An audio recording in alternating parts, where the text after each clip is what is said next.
Et on en vient à présent aux conséquences économiques de cette guerre au Moyen-Orient. Le prix du gaz en Europe a augmenté hier de plus de 50% en une seule séance. On en parle avec vous, Bérénice de Villefloriot. Pour comprendre pourquoi, il faut regarder, vous nous dites, du côté du Qatar. Et oui, c'est vrai que le prix de référence du gaz se mesure avec un indice, l'indice néerlandais TTF, et il a augmenté depuis vendredi de 39%, avec un pic, vous l'avez dit Anthony, à plus de 50% hier.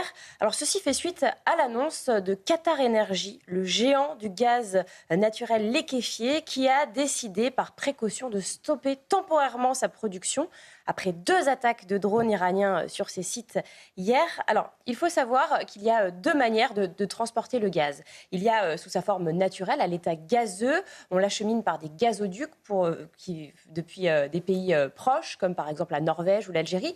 Et puis, il y a le gaz naturel liquéfié, donc le fameux GNL. C'est du gaz qu'on refroidit à moins 162 degrés pour qu'il devienne liquide, pour ensuite le transporter par bateau. Vous savez, les fameux méthaniers. Et là, ça vient des pays un peu plus lointains, comme par exemple les États-Unis ou le Qatar. Donc c'est ce gaz-là qui a été suspendu temporairement hier. Et cette production qatari est-elle importante? Je pense notamment à la France. Est-ce qu'on risque de manquer de gaz? Alors, il y a 2 choses importantes à savoir. C'est que, non, déjà, on ne va pas manquer de gaz en France. Pourquoi ? Parce qu'on importe en effet du gaz du Qatar, mais à faible hauteur. Nos vrais fournisseurs, on va dire nos vrais piliers, ce sont les États-Unis à 21% pour ce fameux GNL. La Norvège à 40%, comme vous pouvez le voir, c'est notre principal fournisseur. Puis la Russie, l'Algérie. Et alors, le Qatar arrive en dernier, vous voyez, avec un ensemble d'autres pays pour 10% de nos importations.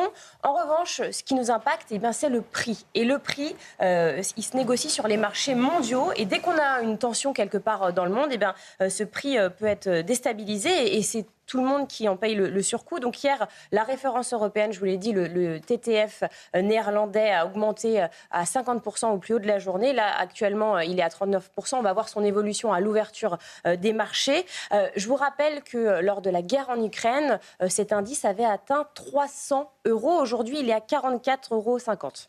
Cette production qatari, elle représente quoi à l'échelle mondiale et quels sont les pays les plus touchés? Alors, elle est très importante. Elle représente 20% de l'exportation mondiale de GNL. Les pays les plus touchés, c'est ses plus gros clients, c'est-à-dire la Chine. La Chine, c'est son premier client. Comme vous pouvez le voir, il a des clients, le Qatar en Asie, l'Inde, le Japon, la Corée du Sud. Et puis, un peu en Europe également, l'Italie, la Belgique, la Pologne. Nous, en France, on est pas vraiment impacté. Donc, c'est pas une histoire de stock, c'est vraiment une histoire de prix qui grimpe. Donc, on va suivre cette affaire de très près.